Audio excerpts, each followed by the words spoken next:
Bakit nagturo si Jesus sa pamamagitan ng talinghaga?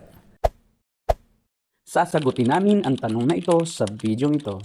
Marami ka pang matututunan sa aming website na godquestions.org Tagalog.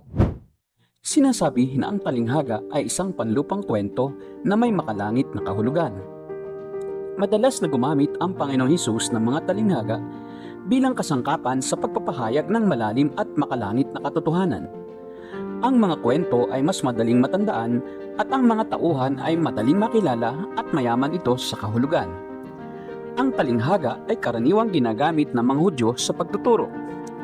Sa isang punto ng ministeryo ni Jesus, gumamit siya ng maraming mga paghahalintulad ng mga pangkaraniwang bagay sa kanyang pagtuturo na pamilyar sa lahat ng tao gaya ng asin, tinapay, tupa, at iba pa na ang kahulugan ay napakalinaw. Mayugto naman ang kanyang ministeryo na nag-umpisa siyang magturo sa pamamagitan lamang ng mga talinghaga. Ang katanungan ay ito: bakit minabuti ni Jesus na magturo sa pamamagitan ng mga talinghaga sa halip na direktang ituro ang nais niyang malaman ng mga tao?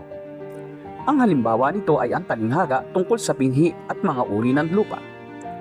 Bago niya ipaliwanag ang talinghaga, inihiwalay ni Jesus ang mga alagad sa mga tao. At nagsilapit ang mga alagad at sinabi nila sa kanya, "Bakit mo sila pinagsasalitaan sa mga talinghaga?" At sumagot siya at sinabi sa kanila, "Sa inyo'y ipinagkaloob ang mga kaalam ng mga hiwaga ng kaharian ng langit. Datapwat hindi ipinagkaloob sa kanila. Sapagkat sino mang mayroon ay bibigyan at siya'y magkakaroon ng sagana. Ngunit sino mang wala, pati ng nasa kanya ay aalisin sa kanya. Kaya't sila'y pinagsasalitaan ko sa mga talinghaga, sapagkat nagsisitingin ay hindi sila nangakakakita, at nangakakakinig ay hindi sila nangakakarinig, ni hindi sila nangakakaunawa. At natutupad sa kanila ang hula ni Isaias na sinasabi, sa pakikinig ay inyong maririnig, at sa anumang paraay hindi ninyo mapag-uunawa. At sa pagtingin ay inyong makikita, at sa anumang paraay hindi ninyo mamamalas. Sapagkat kumapal ang puso ng bayang ito at mahirap na mga karinig ang kanilang mga tainga at kanilang ipinikit ang kanilang mga mata, baka sila'y mga kakita ng kanilang mga mata at mga karinig ng kanilang mga tainga at mga kaunawa ng kanilang puso at muling mga balikloob at sila'y aking pagalingin. Datapwat mapapalad ang inyong mga mata sapagkat nangakakakita at ang iyong mga tainga sapagkat nangakakarinig. Sapagkat katotohanang sinasabi ko sa inyo na hinangad na makita ng maraming propeta at ng mga taong matuwid ang inyong nakikita at hindi nila nakita, at marinig ang inyong naririnig at hindi nila narinig. Mateo 13:10-17. Mula sa puntong ito ng ministeryo ni Jesus sa lupa, nagturo na siya sa pamamagitan ng mga talinghaga at ipinaliwanag lamang niya ang mga iyon sa kanyang mga alagad. Ngunit ang mga patuloy na tumatanggi sa kanyang mensahe ay naiwan sa kanilang espiritual na kabulagan at nangapa sila sa kahulugan ng mga iyon. Sinabi ni Jesus ang malinaw na pagkakaiba sa pagitan ng mga taong binigyan ng tainga upang makarinig at ng mga taong nanatili sa kanilang kawalan ng pananampalataya. Nakikinig ngunit hindi nakakaunawa at laging nagsisipag-aral at kailanpaman ay hindi nakararating sa pagkaalam ng katotohanan. 2 Timoteo 3:7.